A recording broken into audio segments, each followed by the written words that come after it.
Well, one of the good things about the political aspect in the next 10 years is that we should have better access to the plant. And what I mean by that is socially be able to grow it from your own home, barter with it, things of that nature. And that will make it much more accessible to people who would need to use it, maybe not for something very specific, right? But something that it just in general overall health.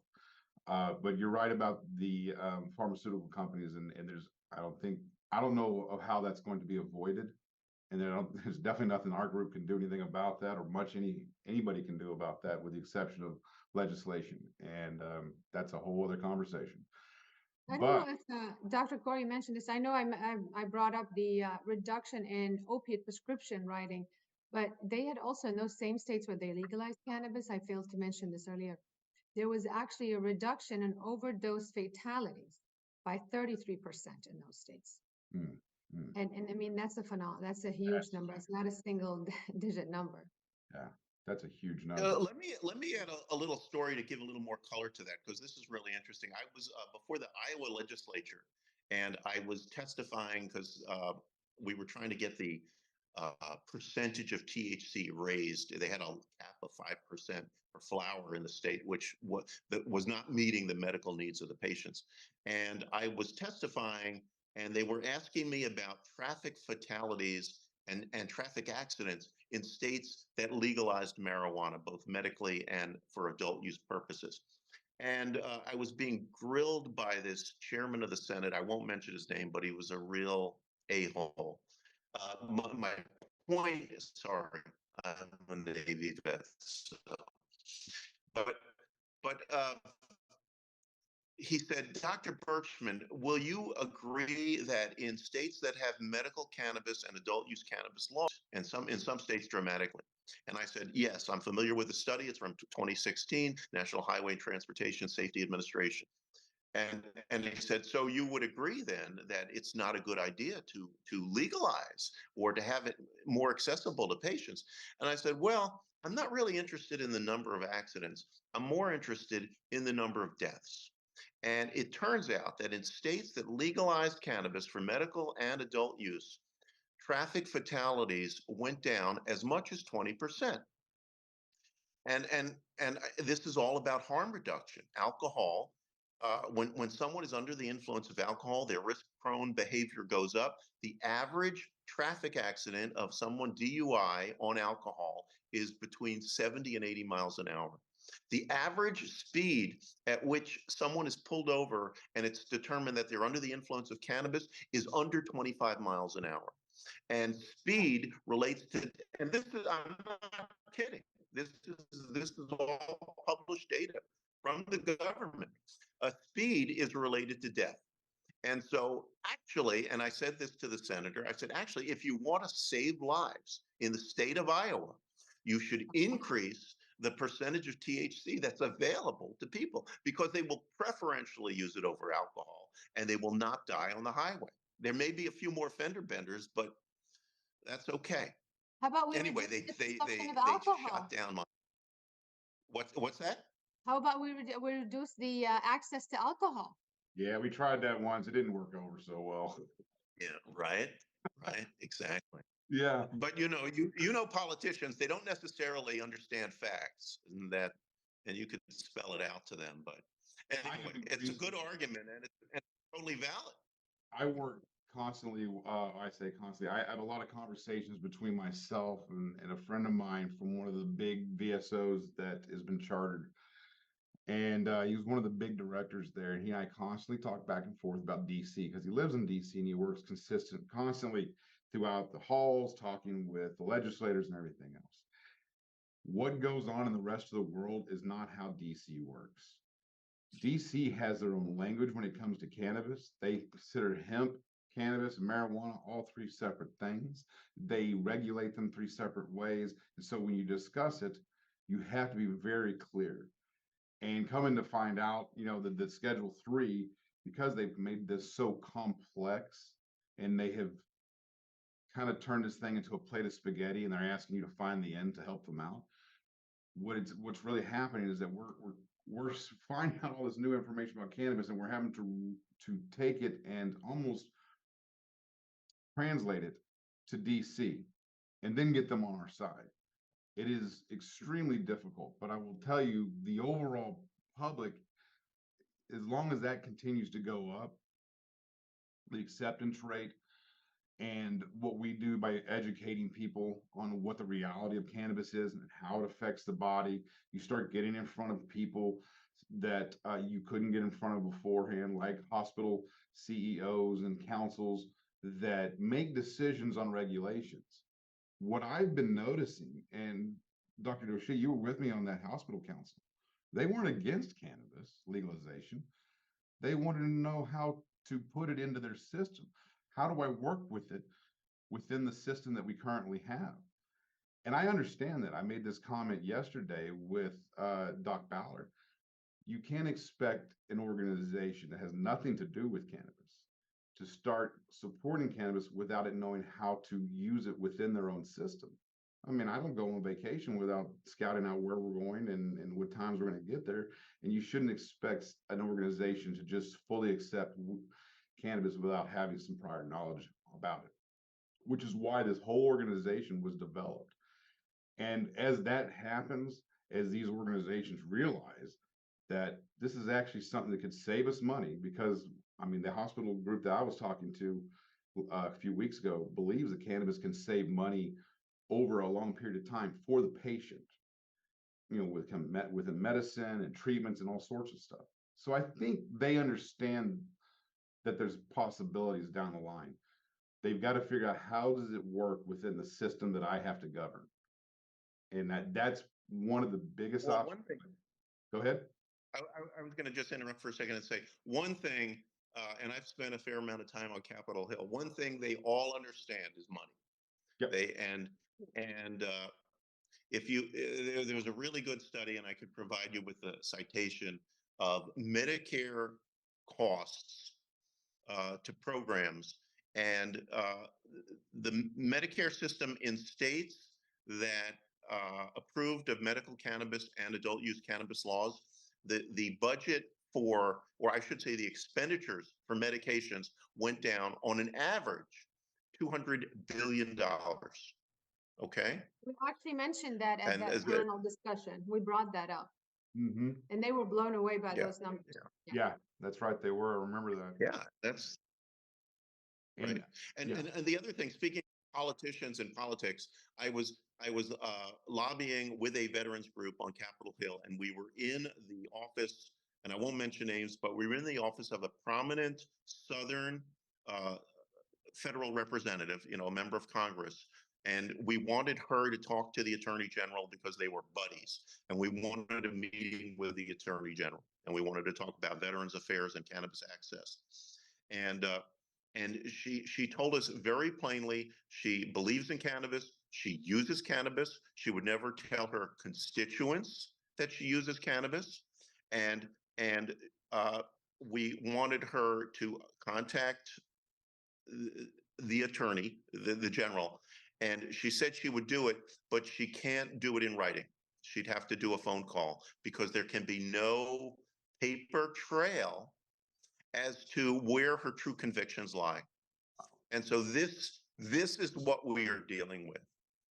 And this is why you and I don't work for anybody. We work for ourselves, so we can say these exact words. Yeah, we can, you know what, we can say worse than that. Yeah.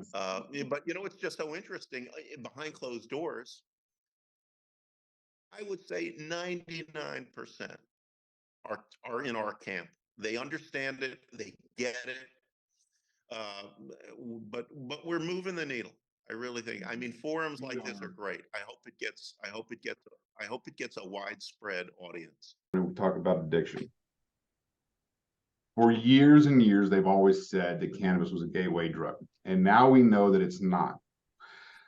Using what we've just talked about, explain to me in the audience, why is it not a gateway drug? What's the science that says it's not? Because the gateway drug always told people, like, if you get addicted to cannabis, you'll get addicted to heroin and coke and everything else. And of course, now we know it's not true.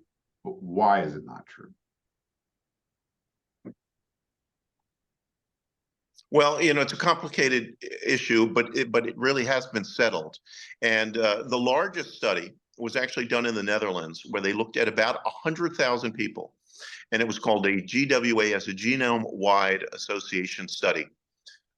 And it was demonstrated that there is no correlation between early cannabis use and the advancement to harder drugs, which is what the gateway states.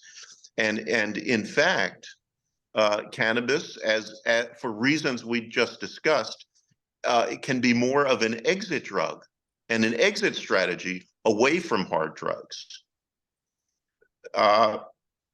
That gateway hypothesis, which was first put forth in the 1970s, has been pretty much shot down. And actually, regarding the gateway drugs, I think it was also the same group that tested the cannabis, whether it was or wasn't a gateway drug. They actually, maybe it was another group. Nicotine was actually more of a gateway drug than it is cannabis. And the same reasons he was mentioning, Dr. Birchman was mentioning, is the receptors and how your brain malfunctions. That's not present with cannabis, and it is more of a recovery drug, in my opinion, because it does help restructure, if you want, the brain. I don't know if that's an appropriate term, but it can basically heal some of the damages that other opiates have done to the brain. So in my opinion, that's not really considered a gateway drug. That's usually, you take one thing and it allows you to take something else. We see that with, opiates. You start with oxycodone and then they end up with heroin and fentanyl and so on. You don't see that here. So it does sound like cannabis is a great way to start developing addiction treatment plans. And these large Sure. And then let me, I just want to bring one other point up to just tail on to what Darina said. The safety of cannabis, as opposed to all of these other substances we've discussed. The reason people stop breathing from opioids is that the mu receptor that she referred to earlier, there's a high density in the brainstem of mu receptors, and the brainstem is where cardiovascular and pulmonary processes are centered. In other words, our drive to breathe is from this respiratory center in the medulla of the brain, which is at the back of the head. There is not, of the hundreds of billions of receptors in the brain, there is not one cannabinoid receptor in the brainstem. You could give a person 100,000 joints, and they will be stoned as hell, but they will not stop breathing, and their heart will not stop. Okay, this is called the toxic threshold. The toxic threshold, or the lethal threshold for opioids, is about 4, and that means that if a unit of 1 is how much you would take to relieve pain, if you take 4 times that amount, you could stop breathing. There is no toxic threshold for cannabis, and that makes it an extremely safe avenue. And anyway, I just wanted to add that, because that is another. You're on to something, Doc, No, because that brings us to the cannabis overdose that everybody's like, what about an overdose? Well, you really don't get an overdose with cannabis. As a matter of fact, there's been a 0 death related to the actual overdose of cannabis. Usually you overdose, guess what? You end up in bed. I mean, that's it. You're slow, you end up in bed. People are like, well, they're going to kill people. Who's going to kill people? They're so sleepy and tired if they're going to be, on cannabis. It's different with other drugs that cause aggression. Cannabis doesn't cause aggression. If anything, it's a calmer, it's a downer. It brings your anxiety and your aggression down. So in that sense, we keep saying the same thing. It's the healthier option, and it's not really addictive, and it doesn't cause right now. No, absolutely, but I will say, I mean, in fairness, because I sit on, I'm on the Cannabis Control Board for New Hampshire. I'm one of maybe 4 or 5 physicians. I'm the only one that's pro cannabis, which is really, really tough. But something I have to admit to is that high doses of cannabis, particularly in naive patients or users Mhm. can cause extreme anxiety. It can cause psychotic-like effects, which can create a situation where someone has to go to an emergency room. There are many reports, thousands of reports of, for example, ingestion of gummies that look like candies, that are candies, that children get, and they ingest it, and they can have an acute psychotic episode that could be absolutely terrifying. And Mhm. I'm not minimizing Mhm. how serious it is, but it is not the same as a child taking 40 OxyContin and dying in his mother's arms, because that happens as well. So if people get anything out of this this session today, it should be that cannabis is an excellent avenue towards treatment of drug addiction, and it's probably the safest modality that we can use. Mhm. You know what? Also, a lot of people don't really realize when you're taking cannabis. Let's say you took cannabis, you had hallucination effect, right? Or you have a friend that took it and they start hallucinating. Give them CBD to reverse it. A lot of people don't realize that when you give CBD, it actually brings the THC down, and you don't stay in that hallucinogenic phase for too long. You know, you reverse it. So, and it's like you mentioned, you're not going to stop breathing. You're going to hallucinate. You might see that, you know, somebody is, I don't know, coming through your window, but not bring the guns out. No, So, that's a great point. That's an absolutely great point. And you know, I could go on about CBD because I think that's really the conductor of the symphony. Mhm. Yeah, I really believe that. Mhm. You know, everybody talks about THC, and you know, it can get people stoned. It can give people a great feeling of euphoria, and it can calm them down. But the data, probably the research in CBD is much more extensive because it's much more amenable towards research as it is now in the United States. And you know, the data is just so interesting. I mean, it's a serotonin agonist, which means it works at the same level of the receptor as antidepressants do, mhm. and it's also an analgesic. Uh, really, there's some real stuff there. Yep. You And know, of course, the go on. I'm sorry. no, I was going to say, like, I really wish as providers and clinicians start to dive into the cannabis use to actually understand those different cannabinoids and truly understand how the body works, because you can tailor the patient's dose and responses from the different cannabinoids. Like, not all cannabis, not all marijuanas are equal. There's a sativa versus an indica. If you're a pain patient, I go with indica personally for my fibromyalgia and chronic pain. That's what helps calm my nerves, and also CBD. I do CBD in the morning, and then at night I do, you know, something with an indica THC, because that's in my system is great. So, but that's because you understand where it works and how it works. And then if I wake up in the morning and I feel groggy, maybe that indica was stronger than another strain I received, then I'll do a little bit of CBD to get off of that, and I have a happy day, a normal day. Mhm. I Right. appreciate And I think the point, Go I ahead. was just going to say, I think the point you bring up, Karina, is really good, and that's about titration. Mhm. Uh, one size does not fit all. With this, cannabis is a combination of 150 different pharmacologically active substances, and so what works in one person is not going to work in another, and so you really need to individualize and curate the substance and the dose to each patient. I mean, there can be trial and error, but guidance is so important. Yeah, And but it's really trial and important, error. especially tailoring that therapy to the patient's needs, because that clinician really needs to understand what medications the patient is taking and how it works on that liver.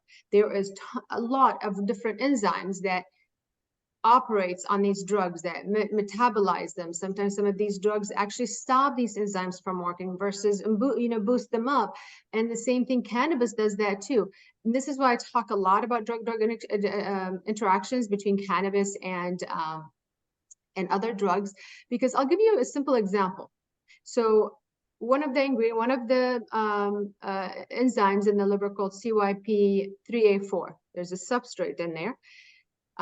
that actually operates and metabolizes opiates, your benzodiazepines, your antidepressants, antipsychotics, calcium channel blockers. So those are things like the Norvasc people take for their blood pressure, chemotherapy, right?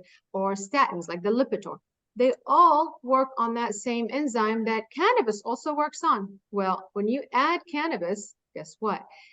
Those drugs are going to accumulate in the body. What you need to do, you need to start reducing those doses. So if you have somebody on 30 milligrams of oxycodone, that's going to accumulate because that enzyme is not working as fast as it was before. So the opiate is going to, oxycodone is going to accumulate. So you need to be aware and actually bring the dose down of the opiate.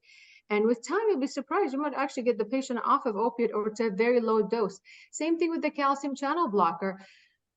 You have somebody who's taken Norvasc. Well, Norvasc is, one of the medication that slows down the heart rates by blocking those. It regulates the blood pressure. Let's just leave it to that. You add cannabis to that. Now you have a higher dose of Norvasc in the patient's body. So now you have a higher dose of blood pressure. It's going to bring their blood pressure even further down. So they need to be aware of these things. Like if you have somebody who's a cardiac patient and their cardiac functions aren't normal, their heart is still in that irregular phase, I'm very careful with those patients. Whenever I have a friend or somebody to ask me, first thing I ask them, do you have heart problems? Do you have liver issues? How is your blood pressure like? I do a full screening before I open my mouth and say, oh yeah, just take 10 milligrams. I don't believe in just standard therapy. I believe in microdosing. Right. And that's where you see the benefits as just one drop. You'll be surprised. Some people I just do 2 drops and that's all I need. Perfect. That is your dose. Maybe later today you have an anxious situation that, somebody hit your car and you're really losing your mind. Guess what? Do half them, do a few drops more. You can tailor that dose just 1 drop at a time. Mm-hmm. I agree. And without inducing really That's any drug advice. interactions with a low dose. Yeah. When you start with low doses, we don't really see a lot of drug interactions. We see the drug interactions when people just using a lot of it. Well, I know when it comes to addiction, that one of the big problems in the military, especially with veterans, is that these guys overdo everything. Everything is an extreme to them on a lot of things. So when they're giving pain pills, they'll pop it. If they feel like it's not working fast enough, they'll pop another one. They'll down it with a beer. And because I know, because I was that guy. Why do you think they're doing that? So from a perspective of the soldier, I felt like when I did it, it was largely because I wanted that numbness to start. I wanted it now. However it had to happen, I would just pound it back because in my mind, I'm almost indestructible. I had this kind of so you push things further than you probably should. I think that's a common trait in a lot of soldiers. That to me is one of the reasons this addiction talk was so important. They'll get themselves addicted purely just because of this personality that they have. Cannabis being an option would at least is it a personality or is it something they have developed? Think about that for a second. So remember we talked about the dopamine rush? Yeah, in other words, it's a behavior. There is a behavioral that they've learned. So with time, what did we teach those soldiers? Go, go, go, go, go, go, go, go. There's constant go. There's a hyper excitation going on in your brain. And when you go, and there's a camaraderie, everybody with you, things happen. Now you bring that soldier back home and they don't have any of that. Things are quiet. They feel depressed. They go down because that dopamine pathway, that reward system is off and it's trying to go back to normal, but they don't understand that's normal anymore. They feel the low. That's when they start to drink more alcohol. They have a new normal. Yeah, they have a new normal. That's when they start to do alcohol. And then they go to the doctor, I'm in pain. Well, guess what? Depressed patients are more sensitive to pain. Alcohol patients are more sensitive to pain. They actually respond to pain differently. Then you start to give somebody more, and that's because it all has to do with that dopamine rush or that satisfaction you get from the little dose versus the big dose. And that's when it becomes alarming. So it's not so much that they want to do it. It's just, that's how they become programmed, for the last few years. Yeah, they're conditioned. Yeah. They're conditioned to do it. Interesting. That's a good perspective. That's a good soundbite to end on too. I like that. Thanks guys for showing up and coming on to our show and talking about addiction. This is an important topic. We know a lot of veterans deal with addiction, and cannabis is a way to help alleviate that and balance your life. Finding a good balance in your life with your food, your exercise, and your family is very, very important. And we want to make sure that everybody out there who just enjoy your life. It's all right. Things are tough sometimes, but it's a season. You'll get through it. Check on with a buddy. God bless you guys, and we're going to talk to you guys soon.